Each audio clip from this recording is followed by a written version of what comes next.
How's it going? Nick Delatorre for Dan Thompson here with GCTV, coming to you live from the Swamp after the Orange and Blue debut. We had a little modified format because of some injuries this year. Dan, how'd the new format work? How was the offensive line? That was who the injuries were from.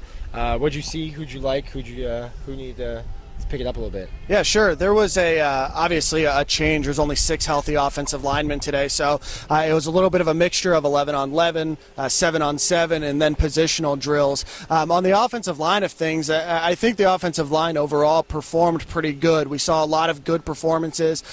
Jonathan Harrison, Max Garcia were probably the 2 that stood out the most as really all-star players. Both of them blocked well. Both of them got to the second level pretty often. Those that need improvement, there's probably 2 that stood out. Tyler Moore is still a guy that really needs to find his place on the offensive line. Obviously took a year off after his transfer from Nebraska. Good guy, still learning both the right tackle position and left tackle position. His struggles were mainly in footwork and his hip movement. It might even be the case where Tyler Moore even gets moved inside to a guard position before too long. He's got great skill set. He's got good hand placement.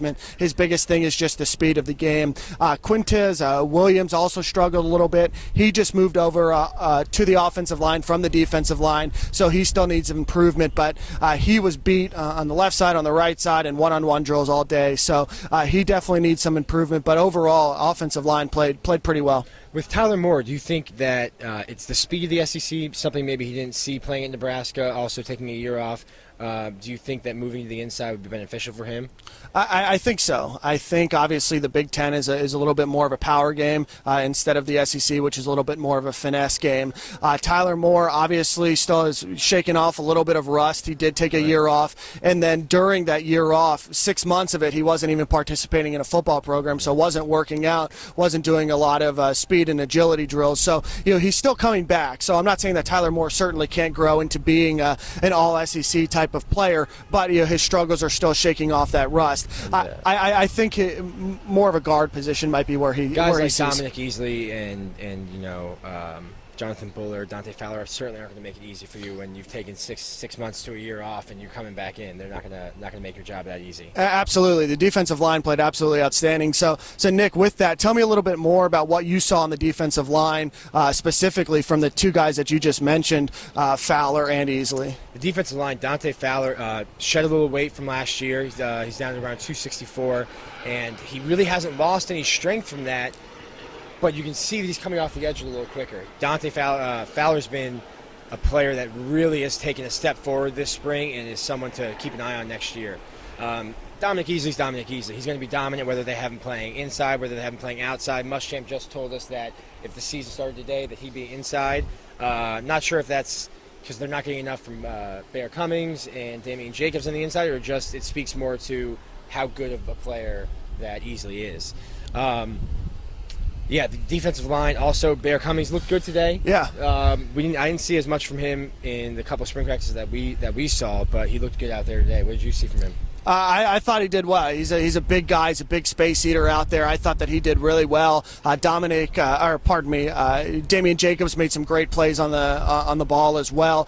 He still could use some improvement from that defensive tackle position. I saw a redshirt freshman Brian Cox make some good moves in that buck defensive end position as well. So I think that there's a lot of talent on that defensive line, which goes when you are short. You have fewer people playing the offensive line today. That's where we saw a lot of the problems. And Brian Cox is kind of a guy that's not really on people's radars right now. He redshirted last year, but you can really tell that he's been dedicated in the weight room. It really transformed his body. He looks much bigger this year, and he's looked good off the edge. He's looked good. Looked good today during positional drills. Looked good during 11-on-11. Another guy that has a lot of promise is Alex McAllister. He's 6'5", listed at 236, so he could probably put on another 20-30 pounds and still be able to support that with his frame. But he is really quick off the edge, and I think you could see him during the season in some situational pass rushing kind of scenarios. For a guy like Brian Cox, who was injured his senior year of high school football, didn't play much there, and then was redshirted last year, to see him in game situations now, basically taking 2 years out of a game situation, you can see a lot of improvement there, and I think that he's definitely going to be a player that shines. It might not be this year so much as it is moving forward. Right. Now let's jump back to the offensive side of the ball. We saw a lot of the younger guys in the backfield with Kelvin Taylor. Matt Jones played a little bit today, but Muschamp said, he's been outstanding this spring. We've really seen enough from him. So they really wanted to get Mark Herndon to walk on, Kelvin Taylor, and Mac Brown some more carries. What did you see from the backfield today? Yeah, I thought the backfield did good. Obviously, Matt Jones is the starter. Will Muschamp reiterated how great of an offseason that he has had. He's added some weight. He's looked quicker than ever.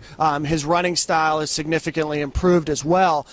With Kelvin Taylor, you saw a lot of great skill sets with Kelvin Taylor that you're looking for out of your running back. He seemed to have great vision. His head was constantly moving when he was coming out of the backfield.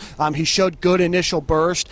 He obviously has very strong leg power, so he was able to go through a lot of different tackles. So I think you saw a lot out of Kelvin Taylor. Didn't see too much out of Mac Brown, but I'll tell you, Nick, what I saw in the backfield as well was the fullback play of both Hunter Joyer and Raheem Ledbetter. I thought both of them did exceptionally today. I thought both of them blocked well, showed good footwork, had good hip movement. So I think that the fullback and the running back position, along with Adam Lane, who is coming in, as well as some of the other players that Florida's going to use in the backfield, that they have a pretty strong backfield.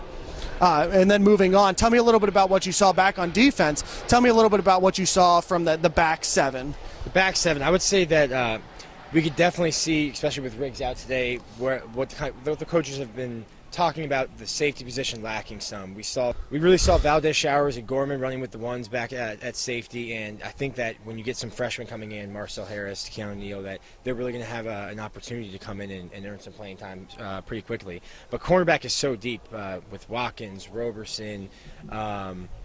Really saw some great play from Luchez Purifoy today. Looked great in one-on-one drills. Looked very good in 11-on-11.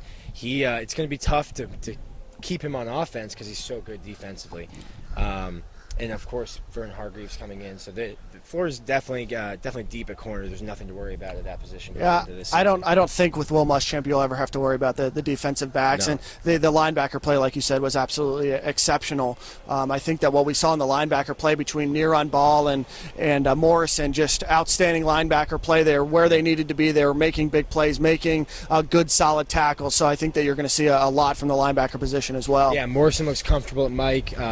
Mike Taylor looked good today at Will, and Neron Ball really stood out to me today as a player that took advantage of his starting role and did some good things this spring. Now let's play a little ranking game. Yeah. You need to see your top 5 guys and how they performed today. Sure. I would say number one is obviously Luchez Purifoy. I think that he played great the entire day. He was where he needed to be. He was making plays. He was closing quickly. Number two, a very close number two, would be Dante Fowler. He consistently beat all of his offensive linemen. He was moving quickly. He was doing great. So I think that Dante Fowler improved even more than last year, and I think that that's exceptional, and you'll see a lot of good things out of him. Neron Ball played really well as well. He's again coming off of a horrible medical situation, and he's fortunate to be able to play again. So I'm really liking what I see out of Neron Ball. Max Garcia played exceptional. He was, like I said, able to get to the second level quite often, consistently blocked his guy. And then the last guy, DJ Humphreys. I think he did really well blocking Dominic Easley, or as well as you're going to do blocking Dominic Easley. So I think that those are probably the top 5. What about you? All right, my top 5. I'll start with 5. Brian Poole. Brian Poole really stood out to me today. He made some great plays in the one-on-one drills, showed great closing speed, and then he had a great during 11 of the, I think it was the first set of 11-on-11 scrimmage, had a great open field tackle, got Mark Herndon down on the ground, and what could have been a huge play was stopped because of great tackling. Luchez Purifoy would come in at number 4.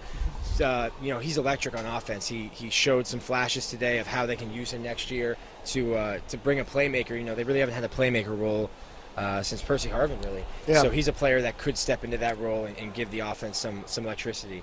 DJ Humphreys, he had some battles with Dominic Easley on the one-on-one drills, and he really got the upper hand today on Easley a little bit. So really impressed to see how he's moving around with the added weight that he was able to put on this in the summer or in the off season.